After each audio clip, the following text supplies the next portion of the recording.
We also have we also have a list of links. So you'll see QR codes on the screen. So if you're not able to grab those, we can very easily share them in bulk at the end, all of those links that are relevant to this presentation. So just to kick us off with the icebreaker, if you could share in the chat, or if you want to go off mute, we're just interested in your name, your organization, if your organization has offered clean energy technical training before, uh, and to what extent have you? Are you looking to expand training, or have you not offered clean energy training, but you're interested in it?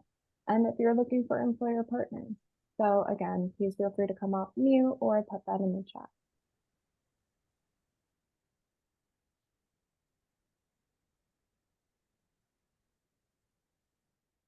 Hi, my name is Pam Tallier. I'm one of the administrators at OASIS. OASIS is part of the Rochester City School District, and we provide adult education we have a GED program, ESOL classes, as well as some CTE training courses.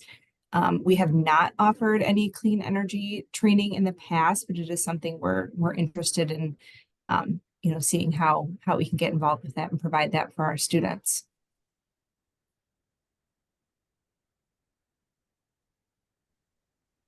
Awesome. Thank you for sharing that. Sorry. Let me go back to slide. There we go.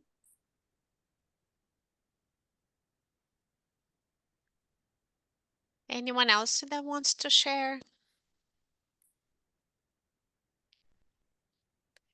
All right. I can go ahead. Sorry, Paula. Hey, Maria Maria. Huntington. Hi, guys. Maria Huntington from CV Tech up in Plattsburgh, and I know we do have some other folks from our CV Tech division as well, actually on like the high school side of things, and also very interested in work-based learning on the junior and senior side as well. And I am not as ingrained with the workforce development side of things as I was when I was at Cap Region BOCES. But we've actually had some inquiries about solar panel installation as clean energy. And I know you guys are doing some awesome work in Albany with offshore wind programming as well. So yeah, really looking forward to today. And thank you guys so much for being able to do this. It's always great to see you and have NYSERDA with us. So thank you.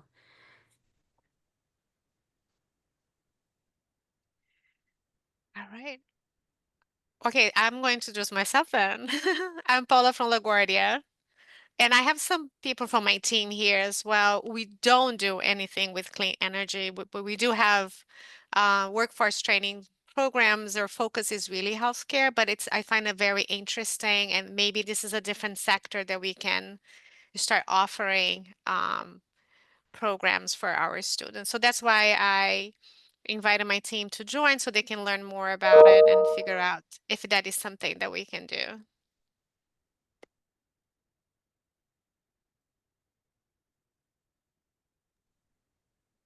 Awesome. Thank you all so much for sharing. I don't know if you can, I'm just opening the chat since I think I saw some folks in the chat as well. So thank you for sharing, the different work that you're doing across New York State. It's great to hear that we have Western New York, Rochester, as well as Plattsburgh in the North Country. So very neat. Thank you all for joining. So the other thing that I'll add quickly here, because since the focus of today is work-based learning, we also have our training at scale programs. So if there are folks that are interested in training larger numbers of individuals and creating a training program around, let's say, you're offering CTE programming, if you want to add a high efficiency HVAC as a component, or solar, as long as it's utility scale solar, as well as offshore wind, we do have training programs that you develop a training program applied to that funding opportunity through NYSERDA, and I will add those links in the chat towards the end. I just want to ask Beth if you wanted to add anything here before moving on to the next slide.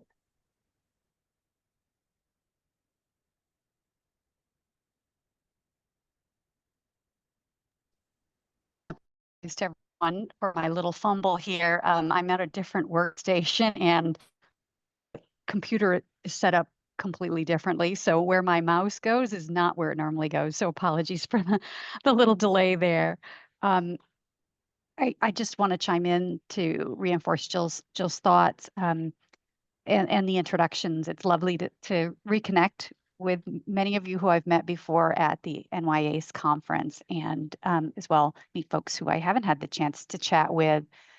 We do have a comprehensive suite of programs, as Jill mentioned, and we are an unusual funder in that we talk with potential applicants all the time. So if you hear something today or you see something in the links that Jill and I share with you today that you might be interested in exploring, we are more than happy to have a call with you one-on-one and answer your questions and help you determine if that program might be something you'd want to apply for, because we're actively looking for new projects to support. Jill? Thanks, Beth. And I saw that Beth already put her email information in the chat, and that will, of course, also be in our slides. And I'm happy to put mine in the chat as well. So yes, we look forward to all the opportunities to spread the news and hopefully get you all to apply to our programs. So again, this is just a little bit of background of the different funding opportunities and the different folks that we're serving across New York State with our funding opportunities. As we'll go over today, we have some programs, the work-based learning programs, that are targeted towards businesses and employers, but also that school training providers and community partners can leverage as well.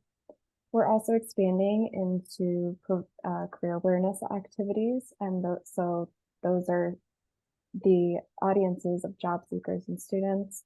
And we do have a building operations and maintenance program, and that is targeted towards building owners and property managers. Our programs are also designed to create a variety of different training. So that can include upskilling current employees, training new employees, which is often what we refer to as career pathways training. And we support internships, apprenticeships, and fellowships, which you'll be learning more about today, as well as that career awareness activity for the clean energy economy and the trades. Our target audiences also include priority populations, and a few of these are listed on the slide here. And again, at the end of the session, we'll be sharing these links in the chat. And those include veterans, low-income individuals, fossil fuel workers that are transitioning into the clean energy field, previously incarcerated individuals, individuals experiencing homelessness, and single parents. This list is a lot similar to WIOA for those who may be familiar with working with that program, as well as disadvantaged communities. So this is a definition that was determined as part of the Climate Leadership Community Protection Act. These are communities by census tract that have been identified by the Climate Justice Working Group that have been given the disadvantaged communities criteria, provided that they met the 45 indicators that made them qualify as a disadvantaged community. Again, we'll share those links in the chat. We do have those full list of priority populations and disadvantaged communities. And since we did talk about briefly large-scale funding opportunities, these are especially relevant because we prioritize serving these populations, but also we have built-in incentives for our different funding opportunities for when you design programs around these populations. So you'll see that a little bit more in our later slides. And this is a map of the disadvantaged communities across New York State. So you will see there is a more densely colored part of New York State down towards New York City. And we do have other New York State disadvantaged communities scattered through upstate New York. All right.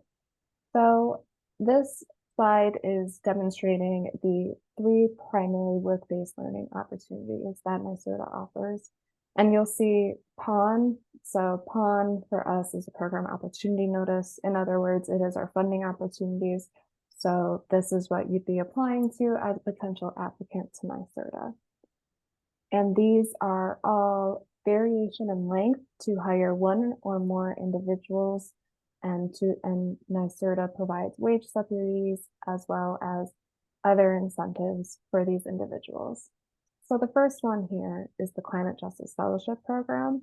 This one is the longest program that we offer. So this allows you to hire an individual for 1 year at $37,000 that NYSERDA will provide in wage subsidies, and that individual will advance climate justice and clean energy priorities for disadvantaged communities as part of their fellowship. But ultimately, they'll work for your organization, and those benefits will be felt by the New York State residents. We also have our Clean Energy Internship Program, which partially funds the salary for skilled interns for eligible clean energy businesses. And lastly, our on-the-job training program. So that wage reimbursement is for up to 75% for 4 to 6 months for clean energy businesses to hire and train new workers. And we're very excited to share that over 2,000 workers have been hired to date through this program. So the next slides are really going to go over eligibility and then the benefits of each of these programs.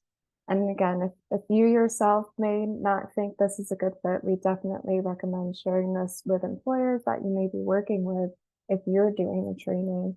Often what we see across our programs are folks that are providing training are connecting with employer partners to hire their graduates from that program and using this using NYSERDA funding opportunities as a reference point to say, oh, we've upskilled and trained this individual, and here's an additional incentive for you to hire them.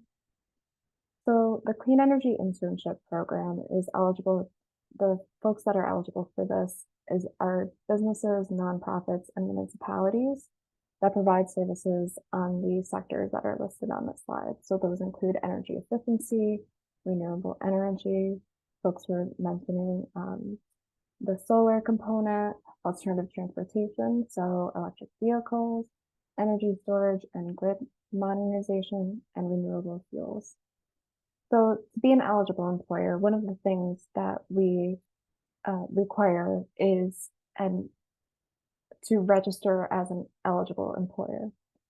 This is a pretty light lift. We recommend folks do this first, and even if they're just exploring, because what this is doing is one of the points that we're asking for is your employer identification number, and we're sharing that with DOL just to ensure the due diligence is conducted and that you're eligible as part of New York State Department of Labor. And then we move on to the clean energy work, and that's the additional eligibility component. And then we have intern. Our programs do require that trainees, interns, and employees are all New York State residents. So for the internship program, these can be current students or recent graduates, and specifically those of New York State colleges. And the exception that we have are members of priority population and or disadvantaged communities. So to be eligible fully for this program, what we have is individuals and businesses applying. And once you have been approved business and then you submit your application, that is the point in which you are considered eligible for the program and may receive funding. So the benefits of this program, again, this is a sliding scale for wages for a maximum of $17 an hour, and 90% of those intern wages are covered with employers that have 2 to 100 employees, and 75% of intern wages are covered for employers that have more than 101 employees. And again, NYSERDA funding can cover full-time or part-time from 80 hours to 480 hours, a minimum of 8 weeks and up to 12 months in duration. So overall, businesses may receive up to $7,344 per intern as part of the Clean Energy Internship Program. And of course, we're happy to share that we've supported over 2,000 interns and over 350 businesses across New York State. And we're always happy to do more. Next, we have the on-the-job training program. So very similar to the internship program, we do have New York State businesses. You will see that this one is more expansive or specific in the technology listing. So we have HVAC, building performance, building automation, solar, lighting, smart grid, energy storage, electric vehicle charging stations, and as mentioned earlier, offshore wind. Again, we have that for eligibility for individuals, they need to be New York State residents. And another key here is that they need to be new employees for the employer. So if an employer had previously hired this individual, they are not eligible to participate as part of the on-the-job training program, with one exception. The programs are designed to be stackable. So if an employer had hired an individual under NYSERDA's Clean Energy Internship Program, they can continue to receive a subsidy through the on-the-job training program, given that they are found eligible. Similar to the internship program, this is a two-step application process. But we're also happy to share that you can register one time for all three of the programs that we're highlighting today. So if you are a business that has, are you working with a business that or other organization that has registered to participate in internship, you can also select to be considered for on-the-job training or OJT, as well as the Climate Justice Fellowship Program. And similar to the internship, and later you'll hear about the fellowship, is that the individual hired will also need to be considered reviewed for eligibility. And then once those steps are complete, that's when funding could potentially be dispersed. So then a highlight that we have for an on-the-job training program is that 50 to 75% of the wage reimbursement for the training period. And again, for the incentives of serving priority populations and disadvantaged community hires, that's up to 6 months. And for all others, that would be a 4-month training period. Businesses can receive up to $150,000 for hiring traditional workers. And there is no cap, no limit for disadvantaged communities or priority populations. And another benefit that we have as part of this program is that businesses work with New York State Department of Labor to develop a training plan for new hires. Now I'm going to try to play a video. I hope that everything is set up correctly. I'm going to open the chat, so if folks are unable to hear it, please let me know. We bring them in a subsidized capacity. 50% of their wage gets reimbursed to you as you bring these people up to speed. So using OJT, it's really designed to deal with onboarding costs. So just a short clip to show someone who has participated in the on-the-job training program and how it's really been beneficial for them in hiring someone new and the costs associated with doing so. We bring them. Okay. So the next one here we have is our Climate Justice Fellowship Program. And I just want to flag all of these are for all of New York State. So just flagging that for purposes of, making sure that everyone feels welcome to apply. So the Climate Justice Fellowship Program is one of the more expansive programs that we have. So we broadly say New York State entities may apply to this. So that can include community-based organizations, universities. So these can be SUNY schools, but also private schools, municipalities, climate tech investors and startups, venture development organizations, clean energy businesses. These are firms that are all dedicated to surveying and having work that advance climate justice and clean energy in New York State disadvantaged communities. Again, we see that fellows have to be New York State residents and that they have to be a new hire. The exception for the internship program does also apply here. So if there was an intern that you would like to hire as a fellow, if they can meet the eligibility requirements, they may be found eligible for this program. This program requires that an individual is from a member of a priority population or a New York State disadvantaged community. So unlike OJT and internship, where these are incentives of some kind or a type of requirement, this is the primary requirement for an individual under the Climate Justice Fellowship Program. And they cannot be a full-time student. Since this is a full-time opportunity, we expect folks to be working 35 to 40 hours a week. There are certain exceptions to a few credit hours. Those are listed specifically in the program opportunity notice. And very similar to the other two programs discussed, the first step would be for the business or entity type to register online as an eligible employer, undergo that due diligence review with the New York State Department of Labor, and then submit an individual application for each new fellow. This program is also designed for an organization to bring on one fellow. However, on a case-by-case basis, organizations may bring on more than one fellow.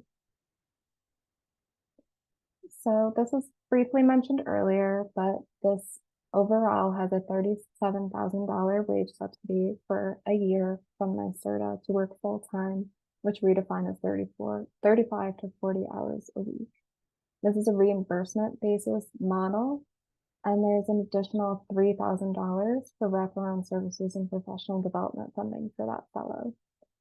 They also have the opportunity to receive services from Columbia Technology Ventures, and these services include additional professional development, such as peer group sessions and the opportunity to take classes with Columbia's Climate School and receive a certificate of completion for those classes, as well as connect with other fellows in this program. And again, this is the $3,000 for wraparound services and professional development funding is going to be evaluated on a per person basis. So we want to hear about what are the professional development opportunities that the organization or the fellow are interested in participating in, or what barriers need to be addressed and utilize that wraparound services. We recognize that $37,000 is could be just the NYSERDA funding. We do encourage cost share. So if you're able to contribute more to that wage of that fellow, we do encourage that. And that funding is available until June of next year. And again, we have a video of this is Dwayne from Social Synergy, who's sharing his experience in the Climate Justice Fellowship Program. Climate Justice Fellowship has been an awesome tool for recruitment and for growth for our company. You know, it gives you an opportunity to try out an individual of sorts, see what they're really made of, seeing them in the role and seeing how they perform and how they grow and how they adapt, getting them the mentorship internally and externally with the mentors. You really are getting to see this individual through a variety of types of circumstances, and then you get to decide for yourself if this is somebody that you can see full-time taking on a role within your company. So it's been great for us being able to find talent and cultivate it and really kind of help them to grow and develop their skills, but also for us as a company be able to develop more capacity and being able to take on bigger opportunities.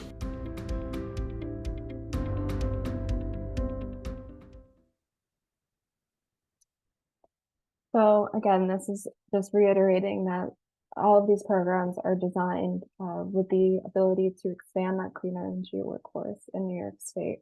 And, you know, we have folks from all over New York State. We have the next video, I believe, is shared mobility in Buffalo.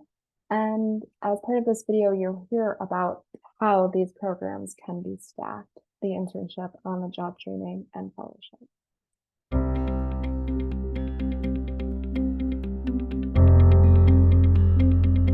Here at Shared Mobility, we're a nonprofit that works to advance community-controlled transportation programs. We like to work to help build a sustainable transportation program such as bike share, car share, bike library programs, as well as e-bike rebate programs. At Shared Mobility, we've participated in a variety of NYSERDA's workforce development programs, those including the internship program, the on-the-job training program, and the Climate Justice Fellowship program. All these programs have really helped us as a smaller nonprofit help expand our capacity. For us, it's really important to have people that have a good understanding of the communities we work in. And the Climate Justice Fellowship has been a great way for us to bring in new people that maybe don't have a college background or things like that, but can still get that on-the-job training and develop professionally so that they can work in this space. And it's been great to see a lot of people stick around, continue the work either with us or with many organizations here in Buffalo. Oh, sorry, Maya. I just wanted to make sure that the video was playing. That My wasn't name an audio comment. Happy to answer that question though. is Marley Parrish. Here at Shared Mobility, I am currently working as a program coordinator. So my internship was a part-time position where I'm learning, I'm being newly integrated into this world of transportation and equity work.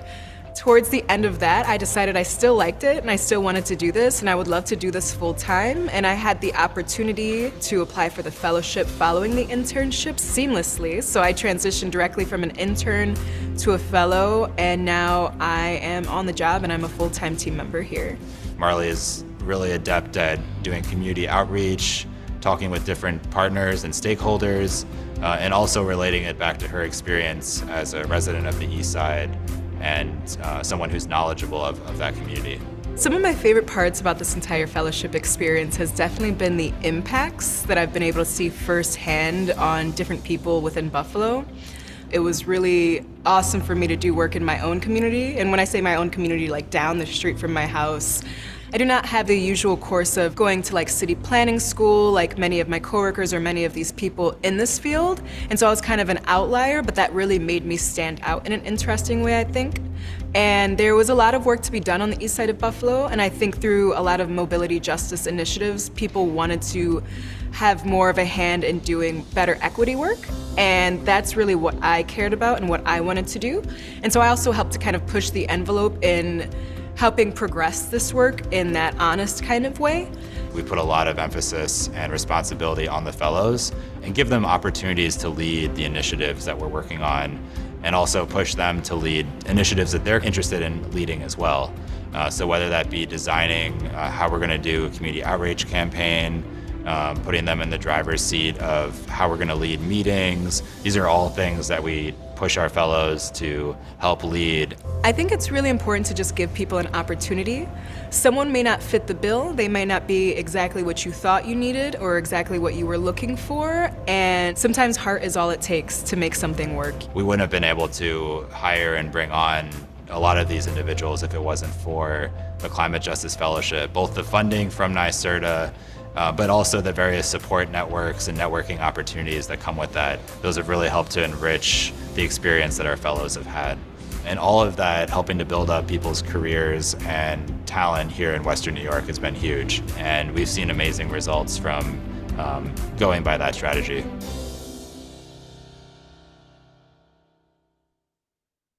I did see a question in the chat, so I just want to finish up with a few slides and then move over to the chat and hopefully have a few conversations about this.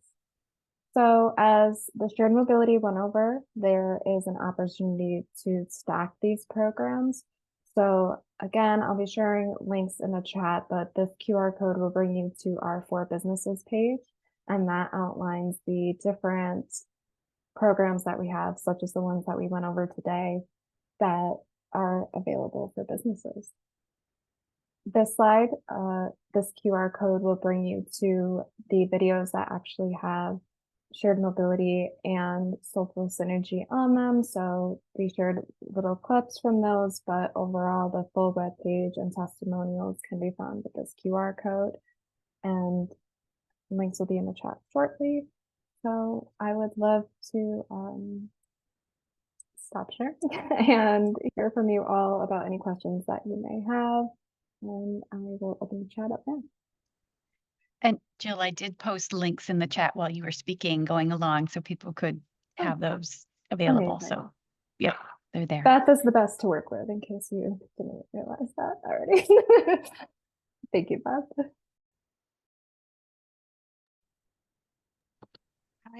I put the question in the chat just to kind of kick us off with the Q&A session in regards to it seems I'm trying to figure out, like, does NYSERDA identify the companies, or and then the company applies? I'm just trying to think, like,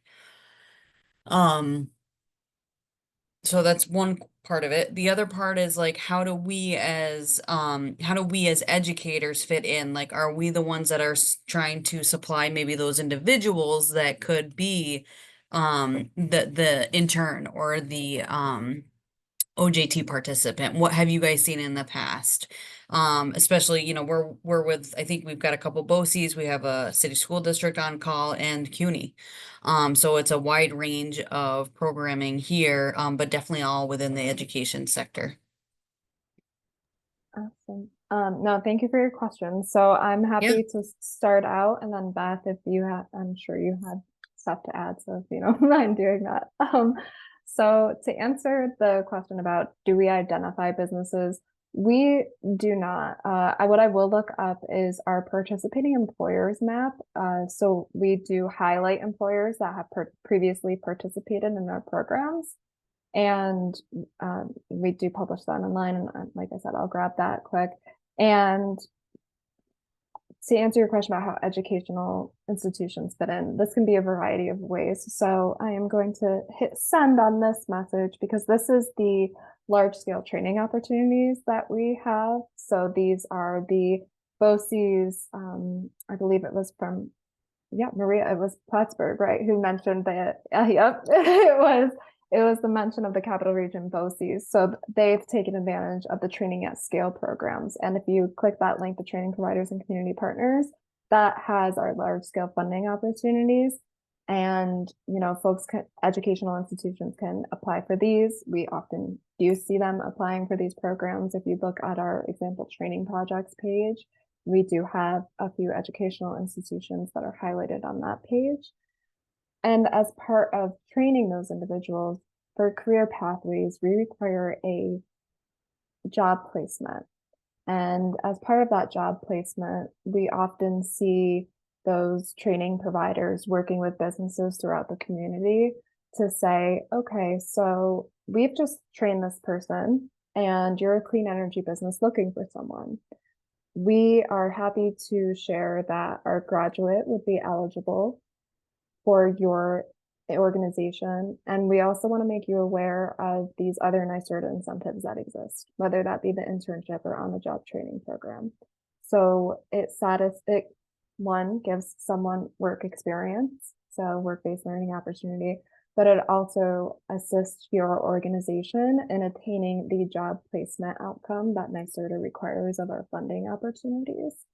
And that doesn't have to be the only route. So if you know employers and have trainees going through programs that are relevant to any of the technology areas that we touched on, those programs are open and can be shared with any of your employer partners that you think may be eligible for this. So we definitely welcome you distributing this opportunity. And if you have any questions about the Training at Scale programs, happy to answer any of those that you may have, but I'll pass it off to Beth to see if she has anything to add. I would just chime in with one other thought, Maria.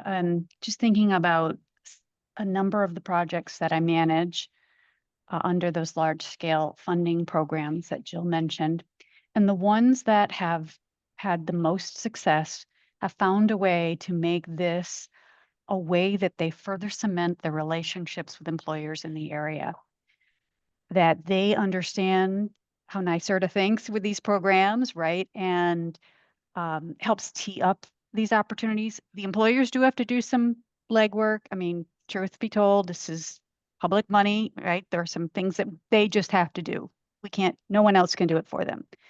However, in presenting this as a benefit, as part of the relationship building that those training partners have with those employers, that they're bringing something to the table, like $7,000 or $8,000, like for the internship program. I don't know any business these days that would turn down that kind of money for a little bit of paperwork, right?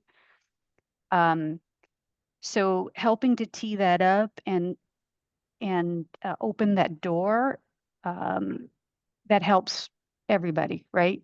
The person in the training program, absolutely, it's a win for them.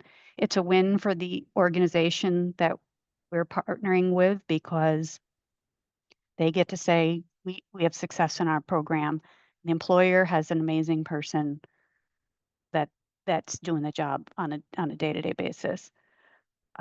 So I would just share that perspective.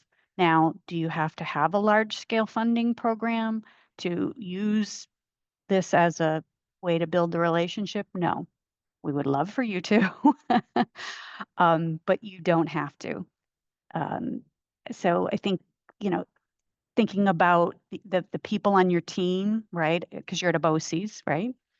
That work with the students one-on-one, the instructors do some, but, and talking with the employers when they come in, like there are some real ways that this can further cement the relationship. And we're always happy to help do that. I have a follow-up question. So we are CUNY, and so I just want to understand. So NYSERD, you fund the training for the students. So let's say we have a group of students who are interested in learning more about clean energy. You fund the program, and then you help us to connect them with employers. So I would say the connection between the employers is more the training providers are facilitating that connection. Like we can share the map to give you an idea of the employers that participated in your region, but it would be the training provider who's seeking those relationships. And as Beth noted, the we provide like that additional incentive that you can provide to, like you can make the employers knowledgeable of, but we're not facilitating that connection between training providers and employers. Primarily just because you know your regions the most, you know the employers in your region, you know the people that you are serving. And actually, if you all don't mind, I'd love to just briefly go over that large scale training opportunity that we have. I just threw the link in the chat. So it's the Energy Efficiency and Clean Technology Training Program. It's NYSERDA funding up to $1 million to create and or expand your clean energy training program. There are 8 different eligible technology areas, and those include high efficiency HVAC, electrical vehicle charging stations, and maintenance, as well as there's also energy auditing. And as part of that link, I also shared our example training project. So that's when I was mentioning here is the program that has previously funded other educational institutions, as well as CBOs across New York State. So that deadline is currently for November. It's a 2-stage application process. And the way that our application process works is it begins with a concept narrative and proposal cover page. So the proposal cover page is a form fillable PDF, and we just want to hear what your budget is going to be, very high level. What's your cost per person going to be? So how many individuals do you plan on training? And then we have a concept narrative, which has 4 questions that we would like to get familiar with your proposed program. And those include applicant qualifications. So are you an eligible training provider? What are your previous metrics? What is the description of your training program? So what eligible technology area are you going to be providing training in? What is the NYSERDA funding going to go towards, so that NYSERDA funding can be used for upskilling a teacher to deliver the clean energy technical training. It can be used for wraparound services if you are training career pathways individuals, so individuals in the clean energy field for the first time, as well as equipment purchases. Then we ask for industry demand. So again, getting back to, we want to hear from you all about how this training program that you're designing is going to benefit your community, the local employers, etc. And then lastly, sustainability. So we want to know how you're going to continue to deliver this training and its impact after that NYSERDA funding. So again, that's up to $1 million in NYSERDA funding. We have office hours twice a month for this program, and those are Tuesdays, 2 to 3 p.m. We have some tomorrow. So we're happy to hear from you all about the different, or maybe it's today. Today is Tuesday. I'm sorry. So we are happy to hear from you all about the potential partnership that's as part of that program too. Thank you. Very interesting. Thank you. Paula, if I could just add to Jill's response as well. Knowing you're part of a CUNY institution and that there are some others on the call who are, the CUNY Office of Academic Affairs, Career and Industry Partnerships has a team member, I just can't remember the person's name right off the top of my head, but that focuses specifically on working in the clean energy sector and then the broader green sector. So in terms of trying to identify employers, I will try to look up that person's name and address and email you separately, or anyone else that wants that information, drop your name in the chat and I'll follow up. No need to reinvent the wheel here, right? So to lean into those relationships as part of thinking through a project idea that you might have for that funding program, or, like we were speaking earlier, presenting different work-based learning opportunities and that align with, which part of CUNY that, you represent. It could be a really, really great thing for everybody. So to answer Maria's question in the chat, so that map, we have that map in the participating employers map. So that one is those are the wage subsidy based programs. So that will give you the geographic output of those. And then separately, it's not a map, but it's a listing, is the example training projects. So those are the projects that we funded through 3981 and 4595, which is our offshore wind training.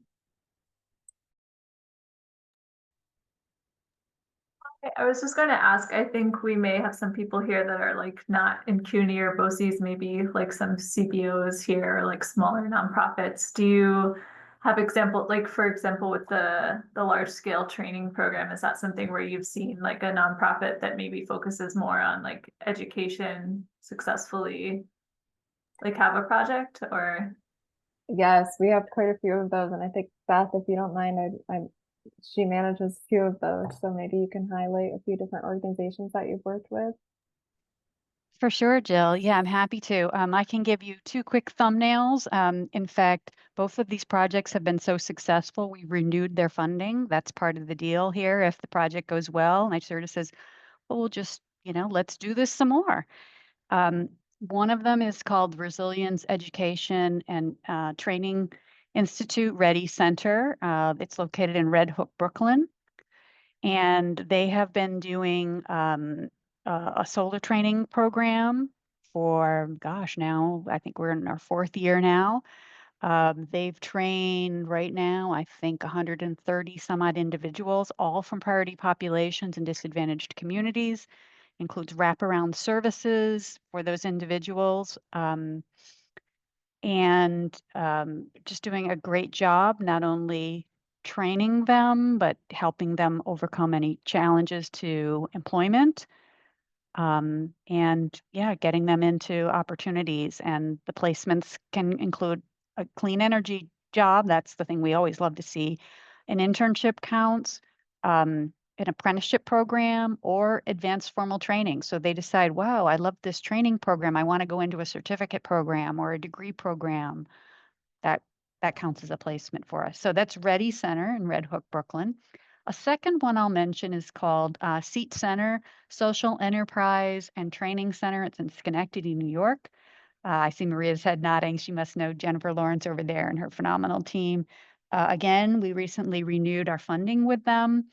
They have trained 45 individuals for HVAC careers, done an incredible job. One of their secrets to success is that they met with employers right at the very beginning and said, we want to do this. Do you have needs? Would you be willing to to take an intern through this program. They surpassed the number of employer partners that they intended to have. They have 16 now. They're now in their next round of funding. They've got 20, 25 individuals enrolled. Again, all individuals from priority populations of disadvantaged communities. I went to their graduation. I wanted to cry. It was just phenomenal. Inspiring how they just met people where they're at and helped them find their way into our field. And I will tell you one other quick story. Those of you who go to the NYACCE conference, the New York Association of Training and Education Professionals, I think is what it's called. Last January, we had a panel with individuals from the Seat Center. They had 2 women in the program who were trained as HVAC technicians. Totally blew everybody away. They were terrific. It's so nice to see women in our field, taking that opportunity to step forward. And it was, yeah, I still get chills when I think of those 2 young women telling us about their journey and how SEAT helped make it happen.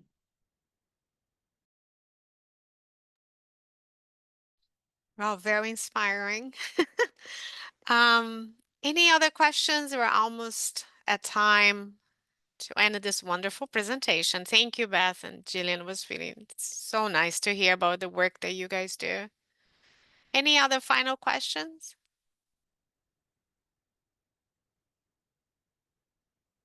No?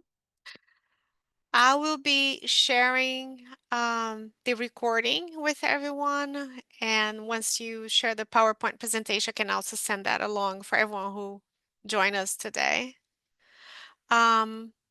Please stay tuned for more Lunch and Learn next month. And moving forward, we're also going to be sharing in a couple of, maybe next month, we have information about our conference in April or May. So you guys can also sign up for it. All right. Thank you, everyone. It was a pleasure seeing everyone. And thank you again for spending an hour with us today. Thank you, Jillian, and thank you, Beth, for your wonderful work. Bye, Thanks for everyone. having us. Thanks, everyone. Bye. Take Bye, care. Maria. Nice seeing you. Bye-bye, everyone. Bye.